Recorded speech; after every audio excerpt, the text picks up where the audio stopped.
Imagine you're a passenger on a modern airliner cruising at 35,000 feet. The captain announces the autopilot is handling the flight. But what happens when that automation does something unexpected? This is the myth of the pilotless cockpit, the belief that technology has made human pilots redundant.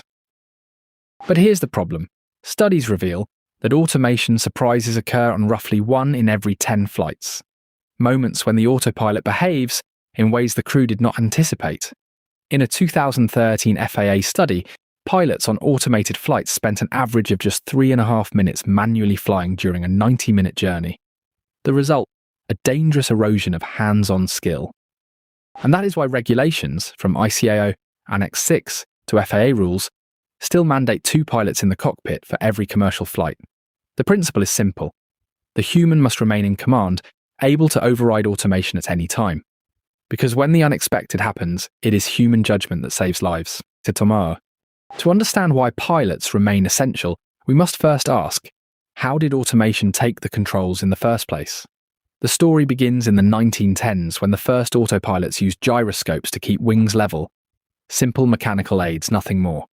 By the 1970s, digital autopilots could hold altitude, heading, and even land the aircraft.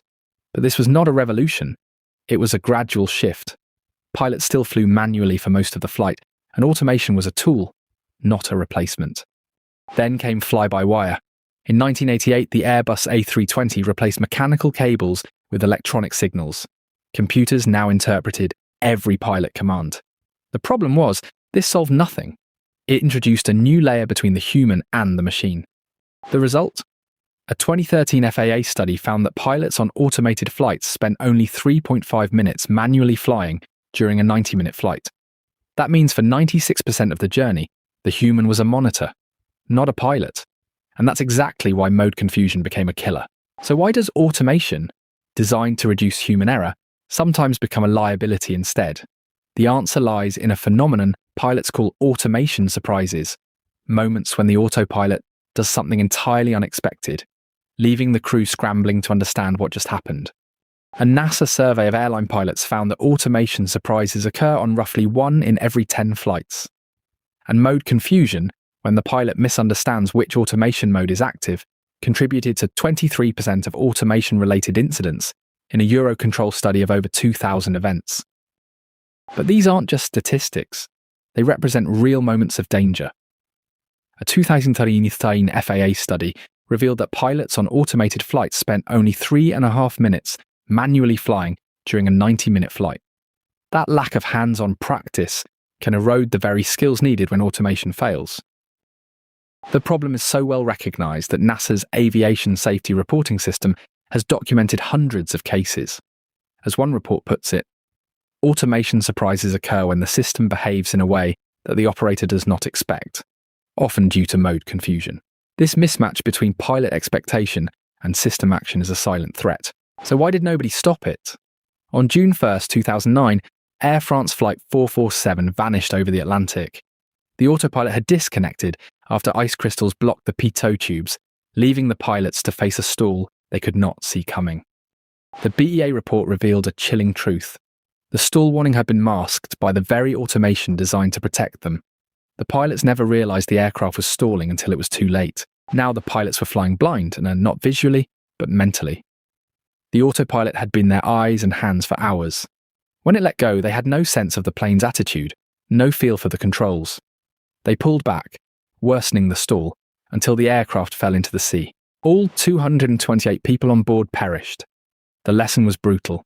Automation can mask critical information. And when pilots are reduced to monitors, their skills erode. Air France 447 was not a failure of the pilots alone. It was a failure of the system that left them out of the loop. So why did the very automation meant to prevent stalls instead cause 2 crashes, killing 346 people? The answer lies in a system called MCAS, designed to push the nose down automatically if it sensed a stall. But it relied on a single sensor. On October 29, 2018, Lion Air Flight 610 plunged into the Java Sea just minutes after takeoff. The NTSB later revealed that a faulty sensor triggered MCAS, forcing the nose down repeatedly, while the pilots fought for control, a battle they lost. 5 months later, Ethiopian Airlines Flight 302 suffered the same fate. This time the system activated even before the aircraft reached 500 feet. The pilots followed Boeing's emergency procedure, but MKS kept re-engaging, overriding their inputs. The tragedy was not that automation existed, it was that it was designed without the human in the loop. MKS could not be fully overridden, and pilots were not trained on its existence.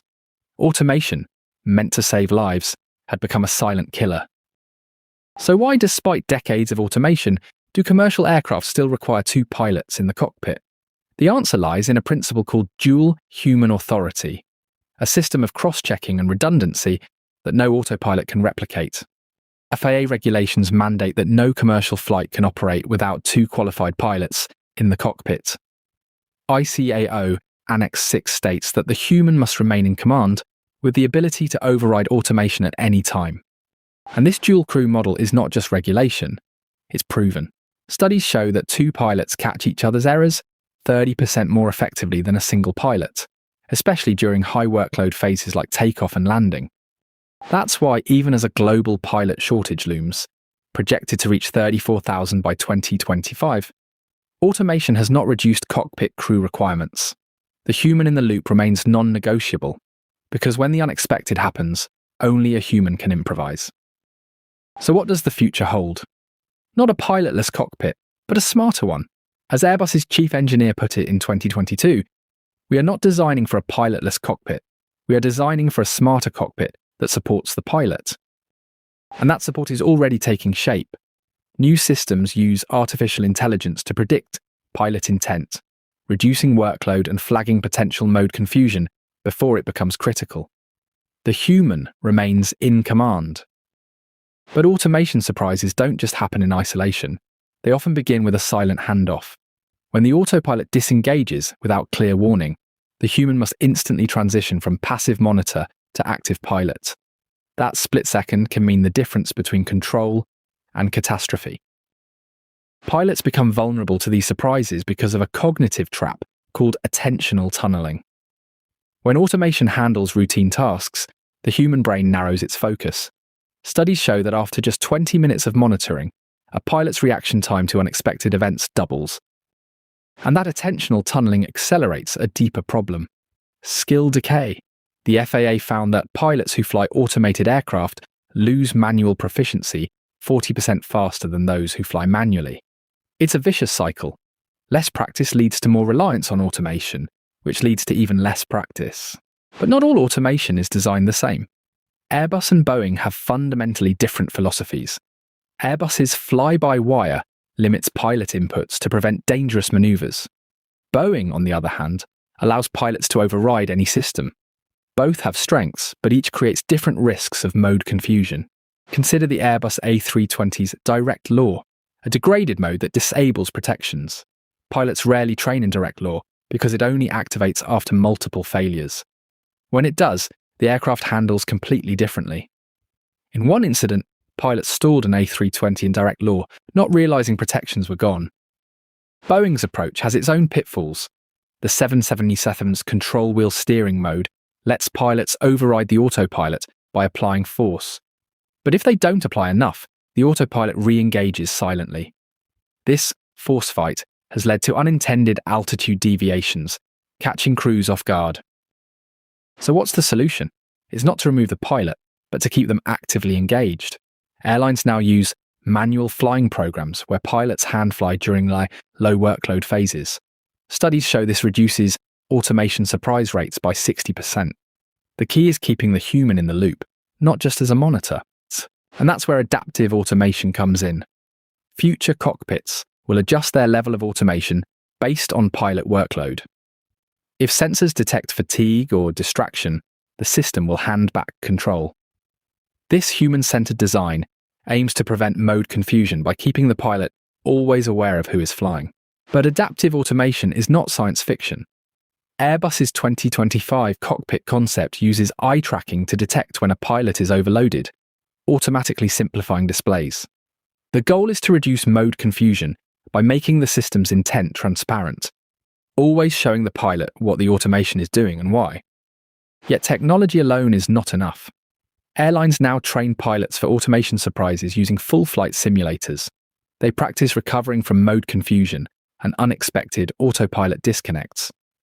This resilience training has been shown to cut human error in automation-related incidents by nearly half, by hour.